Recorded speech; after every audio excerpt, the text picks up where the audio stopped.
Dalam hal ini ada satu pola yang sama, ya, pola yang sama yang dilakukan oleh yang kami duga sindikat ini untuk melakukan pemerasan terhadap pemilik brand owner ini. Singkat cerita, banyak ini. Singkat cerita, Dokter Oki telepon gue karena kan Dokter Oki itu kan selain bos juga udah kayak saudara. Terus dia bilang, Nik ini ada Reza mau silaturahmi. Ngapain silaturahmi sama gue? Kamu bilang gitu, nggak mau dok. Akhirnya karena Reza ini memaksa, akhirnya dikasihlah nomor telepon Mail, salah satu sahabat gue yang sudah puluhan tahun. Lah ya udah ya ntar ya aku tanya dulu kan Nikinya gitu. Dia WhatsApp memang. Kak, ini si Reza kak nawarin 5M. Memang ada gue balas di WhatsApp itu kan. 5M, hahaha. Itu aja.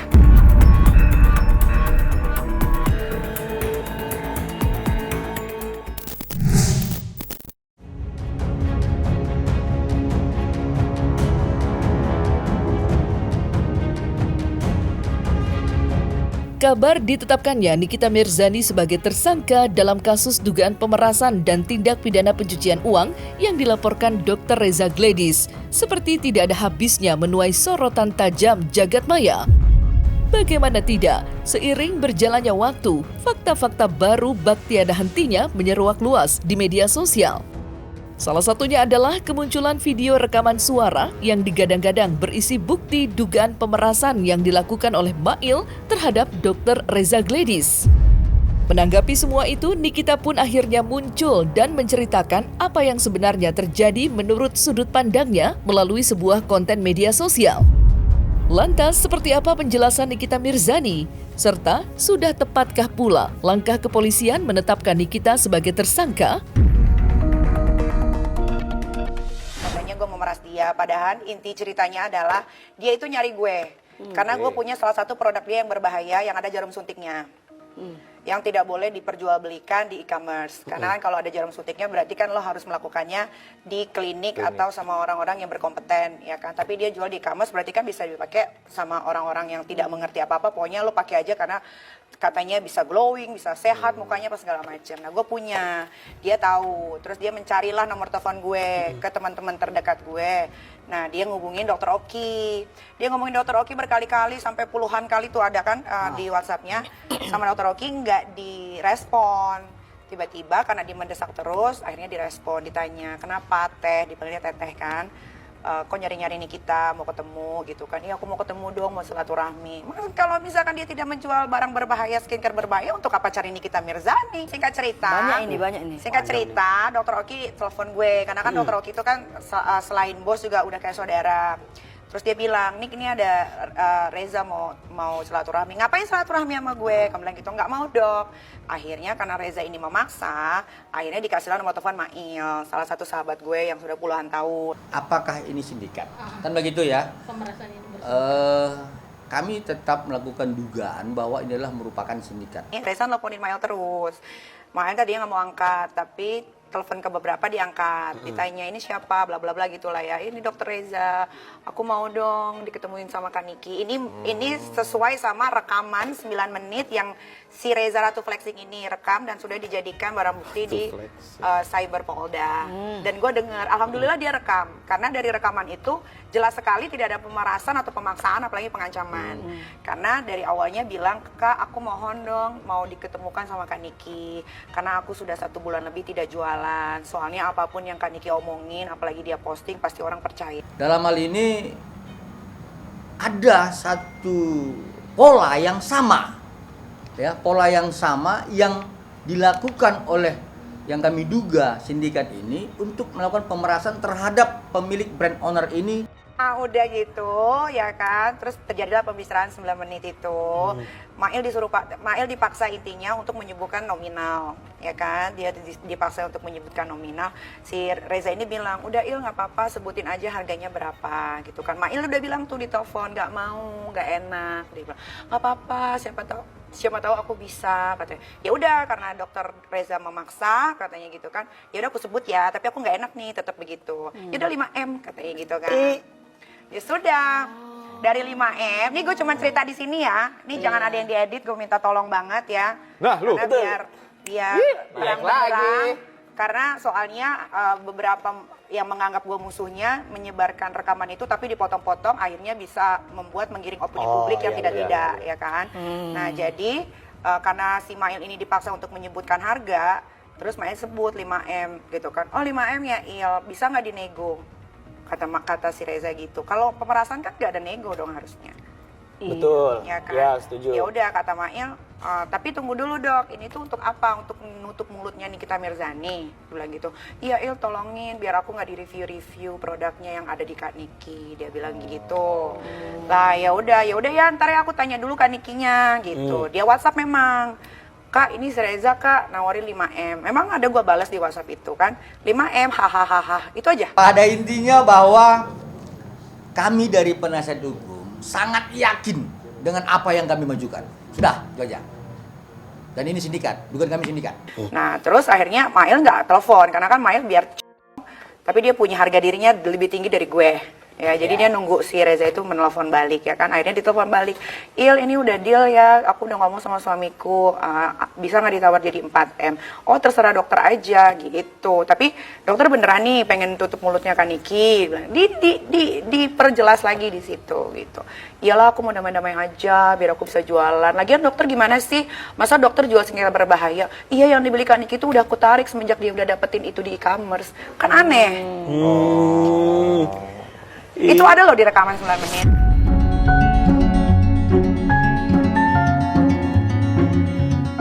Ditetapkannya Nikita Mirzani dan Mail Syaputra sebagai tersangka dari 4 terlapor yang diadukan Dr. Reza Gladys turut menguak pula dugaan adanya sindikat mafia skincare dengan peran yang berbeda-beda. Sontak saja, keputusan ini pun memancing reaksi dari sederet pelaku usaha produk kecantikan dan dokter estetika. Apalagi Nikita yang seharusnya menjalani pemeriksaan pada Kamis silam dikabarkan berhalangan hadir lantaran memenuhi kewajiban pekerjaannya. Salah satu komentar yang paling disorot adalah dari Dr. Andrea Situngkir. Ia, dokter estetika yang sempat terlibat kemelut hukum dengan Doktif itu, kini ikut bersuara menanggapi penetapan Nikita sebagai tersangka. Lantas, seperti apa pesan tegas Dr. Andrea Situngkir untuk Nikita Mirzani? Gitu, tapi nggak apa-apa. Ya, itu kan semua proses ya. Nanti kan kita tinggal buktikan. Apalagi kan persidangan kan harusnya terbuka. Betul. Jadi bisa ditonton sama halayak ramai. Dan juga kakak punya bukti yang kuat lah istilahnya. Itu bukti udah kuat banget. Udah kuat banget, tapi ya kan nggak tahu prosedur-prosedur yang dijalani oleh Kepolisian Republik Indonesia kan kita tidak pernah tahu gitu kan. Jadi ya sudah dijalanin aja. Aku happy aku ditersangkakan. Tapi Happy ya? Happy. Karena Aku yang jantungan. kan karena kenapa happy ya, pertama aku kan bukan penjahat. Harusnya itu kalau sudah status tersangka nggak usah banyak cakap, karena udah dibilang kan pelapor sudah memberikan bukti yang kuat. Terlapor tidak usah mengklarifikasi apapun, menggiring opini, itu malah memperberat kau. Karena sifatnya itu penyidik, tidak akan memperhitungkan, tidak akan lagi memperhitungkan apa yang kau jawab, apa yang kau katakan gitu loh. Karena sudah ada bukti. Jadi kalau kau mau ngomong ini, ngomong itu, apalagi menggiring opini ke masyarakat, yaitu makin membuat penyidik senang untuk menangkap kau. Jadi kalau penetapan itu kalau disampaikan oleh Humas memang benar. Humas juga membacakan pasal yang ada di dalam proses hukum tersebut. Artinya apa yang disampaikan itu adalah apa yang tertera di dalam pasal. Tapi dalam perkara hukum harus kembali kepada peristiwa hukumnya. Artinya dalam perkara ini harus kembali kepada sebab akibat, asalnya itu dari mana, ya. Jadi sebagaimana yang Nikita juga sampaikan, Niki itu tidak kenal dengan yang bersangkutan.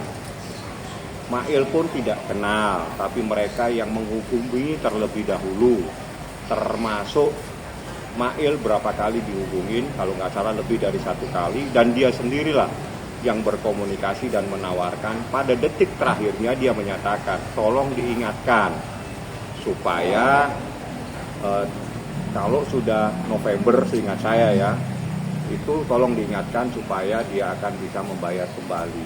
Kan menimbulkan pertanyaan, jika memang ini ada ancam-mengancam, peras-memeras, saya pikir bukan seperti ini peristiwanya.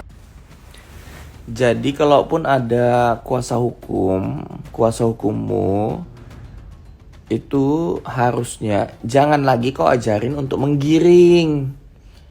Kuasa hukum pun jangan menggiring. Nanti makin berat tahanannya gitu loh. Bingung aku tuh sama kalian.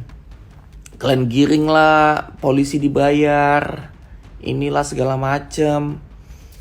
Itu kayaknya tuh ini gonggonganmu tuh sebenarnya gonggongan untuk dirimu sendiri gitu loh.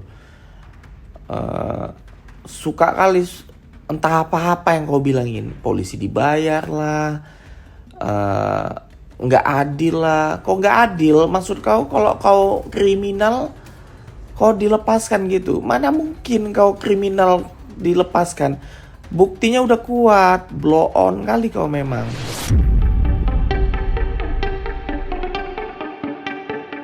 Sementara itu, melayangkan laporan di Polda Metro Jaya bukanlah satu-satunya aksi yang dilakukan Reza Gladys.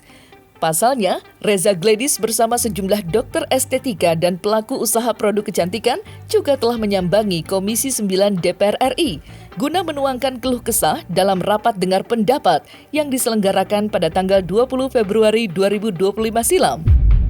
Dalam kesempatan itu, sosok dokter detektif alias Doktif pun tak luput dari atensi para anggota Komisi 9 DPR RI.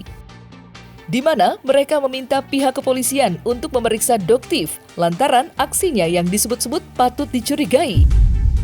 Sebuah masukan yang kini ramai menjadi pro dan kontra. Lantas, seperti apa Uya Kuya selaku anggota Komisi 9 DPR RI menyikapi semua ini?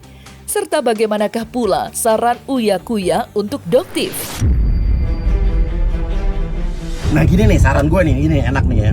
Kalau misalnya ada dokter yang merasa dituduh atau difitnah oleh dokter RG dan kawan-kawan, ya tuntut dong, tuntut mereka, ya tuntut. Kalau kamu difitnah, dicemarkan nama baiknya, itu nggak benar, tuntut mereka balik secara hukum. Atau saran saya nih, ini saran menarik banget.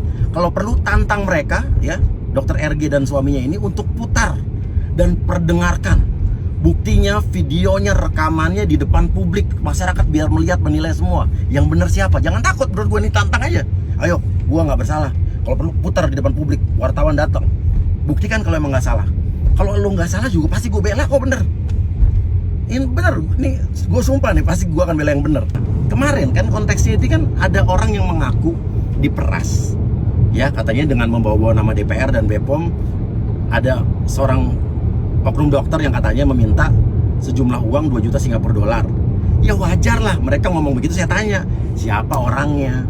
Siapa yang diperas? Siapa yang meres? Berapa? Seperti apa kejadiannya? Karena saya nggak mau cuman ngomong doang, nggak ada bukti. Takutnya mereka juga bohong, takutnya mereka halusinasi. Kan wajar saya nanya.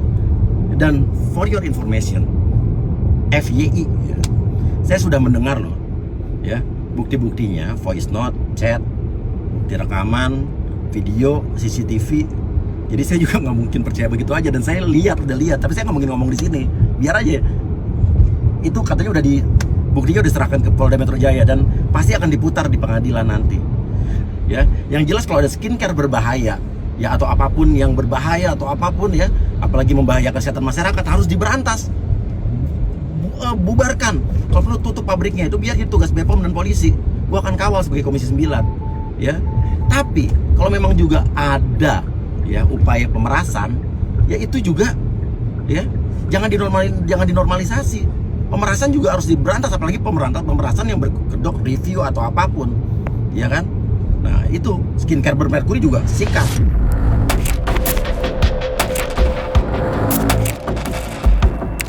Terlepas dari semua itu, apa yang kini menimpa Nikita Mirzani memang menjadi buah bibir perbincangan orang banyak. Tidak hanya dari kalangan masyarakat, tetapi juga dari sederet rekan Nikita di panggung hiburan tanah air. Salah satunya adalah selebritis Tessa Mariska. Namun yang menarik, Tessa Mariska justru memiliki pandangan yang cukup berbeda dari orang banyak.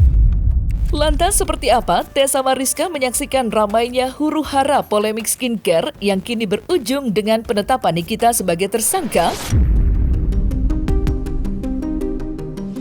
Atau mungkin juga permintaan dari Nikita gitu, karena mungkin Nikita nggak enak juga nih dituduh nih, misalnya kan gue nggak enak juga nih diomongin gini dengan laporan itu kan, gue pengen cepat deh kalau udah TSK itu kan ujung-ujungnya ada persidangan kan.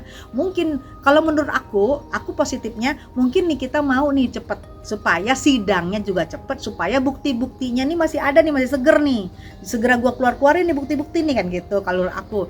Jadi kok cepet ya, mungkin Nikita yang mau supaya waktu sidang Nikita bisa mengeluarkan bukti-bukti semua dengan sangkalan-sangkalan yang Nikita punya ya, supaya masih seger nih, masih komplit semua nih bukti-buktinya. Gitu aja sih menurut aku. Jadi aku ambil positifnya. Tapi juga cara kerja kinerjanya polisi juga kita hargai, bisa cepat tanggap, dan mungkin juga ada permintaan juga dari Nikita biar cepat. Aku nggak ngerti mau ngomong apa gitu. Kasihan iya, iba iya. Aku ngebayangin anak-anaknya hancur iya gitu. Jadi ya mudah-mudahan amin nggak terjadi. Tapi kalau itu terjadi, udah lain lagi nih ceritanya nih. Udah yang korban anak juga, anak kasihan. Ya paling kalau aku orangnya kan agak lemah. Kalau ketemu paling aku cuma bisa nangis, ya aku udah menganggap dia di bawah aku kan umurnya, dia junior aku, ya aku kayak menganggap dia adik. Ya kalau memang nanti kami dipertemukan, paling aku memberi dukungan ke dia, aku memberikan dukungan karena jujur ya, aku pengen menjadi teman yang positif buat dia.